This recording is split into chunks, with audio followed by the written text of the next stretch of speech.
Because at the end, in Rio 1992, they put in a reservation. They never accepted it. So they are very consistent. And I think many of us from the civil society side feel that actually Europe is the one that has abandoned equity in the last 3 to 5 years in terms of the kind of political decisions that were made. So, as Renee said, 20 years later in Rio Plus 20, we had to fight so hard to keep that principle. And we hear it coming through all the rooms in this process, because this is a process about dismantling, one of the most important outcomes of that period 20 years ago, because the 3 treaties we have in climate change, in biodiversity, in land degradation and desertification are all rooted in equity. And there was a legally binding deal. So when we as NGOs keep hearing the United States or Europe or Canada or the others talk about we need a legally binding regime, I mean, that is a very misleading message to the public, a message that we as NGOs are working very hard to try and also counter, that we do have a legally binding regime, but that's a regime that's not being respected. And just a few, I mean, one of the things which I think struck many of us yesterday when we were listening to the discussion on finance in the LCA was when, this is one issue when the G77 in China is very clear, and everything that both Renee and Jyoti had said really underlies why we have a position in the G77 in China that talks about why finance as an implementing means is so important. And what was the United States reaction? The United States said yesterday that the G77 in China proposal is not relevant. Not relevant. And then I sat through the mitigation discussions yesterday. When it came to comparability, Australia said it's not possible. Comparability of non-annex, non-KP and non-second commitment period parties with the KP parties is like comparing apples and oranges. It's nothing to do with each other. Another country said, I think it was New Zealand, it's not possible, we cannot do it. And yet they're demanding of us, developing countries, all those things you described and more. And many of the things that have been done in terms of nobody's paying us to have to adapt. Every time with extreme weather events, countries have to pay themselves. If countries are poor, the people have to somehow survive or not. And that's the kind of cost that even though the World Bank and UNEP figures cannot capture. And I think this is really one of the kind of very distressing thing about these negotiations. And the challenge, I think, for us in the civil society movement, which is why just before Durban, many of the groups, networks and movements got together and said, we need to do something more. We don't know how these negotiations are going to play out. We will do what we can. We are working with obviously a lot of delegations, and others are also putting a lot of pressure on the US and the EU, etc., etc. And we are fighting every year because we do lose ground. Every year we are losing. Ever since Copenhagen, every year the shifting of responsibility to developing countries have increased. If we look at ICA, MRV, domestic efforts are also MRV. I mean, it is enormous, the requirements on developing countries. And the part of that work is totally not financed, not supported. And worse, when we try to generate our own resources, we see the unfairness and inequity in the rules around trade. The battle in every little room where the words intellectual property comes up is enormous. The United States cannot bear to see the words equity, CBDR, and intellectual property rights. And so these are the few issues that are really blocking. Are we going to give up? And I think this will be the challenge for our governments and negotiators in the developing world. For civil society, we understand that there's a lot to be done.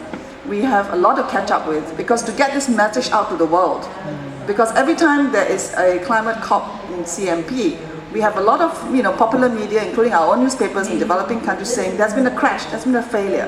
The messaging is deeper as what we are discussing here. And our challenge as civil society groups is to how to bring that message out to the general public, which is why we had launched, many of our colleagues and networks from different parts of the world, we launched a campaign, a global call for climate justice. And we started this before Durban, and we are working towards 2015, 2020. It's a lot of work. It's about not just environmental organizations or NGOs, but it's engaging trade unions, farmers movements, consumer groups, women's groups. It's going to be a major effort. Different groups are really thinking through all these issues. How can we do more at the national level? How can we have South-South cooperation? How can we work more at the regional level? And importantly, how do we not let ourselves in the South be divided by very, very clear political vested interests of the so-called Annex I countries. The divide and rule of developing countries has been going on, and we see it all the time. The fact that a very small, poor country is putting namas on the table is actually quite obscene. It really is. Why is that country doing it? Because that country has been also very harassed. As you said, many countries in the Africa group are harassed. I come from Malaysia. We are pretty much a middle-income country by many standards. But even for a country like Malaysia, the capacity to deal with mitigation, adaptation, have a plan, do our understanding what our economy structure is like. Not even talking about transformation pathways, just to understand what we are and to try and understand what we need to do, we are far from actually even getting that. And this is a country that probably has more capacity than many other countries. So I just want to conclude, at this point, because I think that we can go into many examples. I think there is, after this 1 week, this is not just this 1 week, this has been going on for the last few years. And there are many, many parts of these negotiations that are very worrying. And because we have 7 tracks going on at the same time with so many contact groups and informal, consultations going on, it's very hard for most delegations, if not the majority, to see the big picture of where we are heading. And one of the things that is getting very little attention is the proposal by the Russian Federation to amend Article 4.2F of the Convention, which will then require periodical review of Annex 1 and Annex 2 lists. Very few countries are there, but that is a direct attack really on the CBDR and historical responsibility. That's really opening the door. So we see a very concerted effort to really remove equity, to remove CBDR, if not remove, reinterpret it.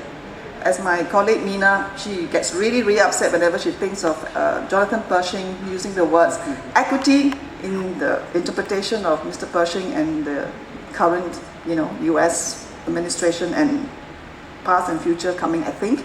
It's about fairness to all. As you said, we are all the same, whether it's the United States or some small island or Bolivia or China, we're all the same. So fairness to all. And this regime, if it's to be equitable, has to be attractive to all. Attractive to all and fair to all, as if there's absolutely no difference.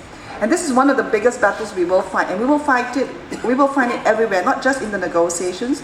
We are finding the same problem going on in the IPCC Fifth Assessment Review, because it's all about the stocks and the accumulated emissions. As Professor Choji said, that really is so important, the stocks and the accumulated emissions, because that's carbon dioxide, the long-lived gas, that is really causing the problem. There is such a lot of move on the so-called scientific front and in the negotiation front to remove that whole stock, which is the basis for historical responsibility, from the regime and from the discussion. And that is a very, very dangerous step. So this attack on equity, which is a denial of historical responsibility and a denial of the need for ambition, is a very systematic effort on the part of, I would say, almost all the developed countries. So the challenge is to civil society all across the world, and to the governments and the individuals we know who are in this room, outside this room. In the next 7 days, I think it's going to be very critical that we have enough countries who will come together, and it will get, I hope, at least some support from civil society, that we have to stand up and not let this get any worse. It's not going to be easy. I'm not so sure how many nights we're going to stay up, but if nothing else, we hold the fort and not give up more.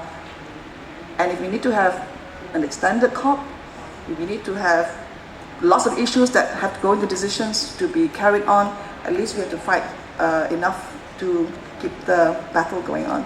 Thank you very much.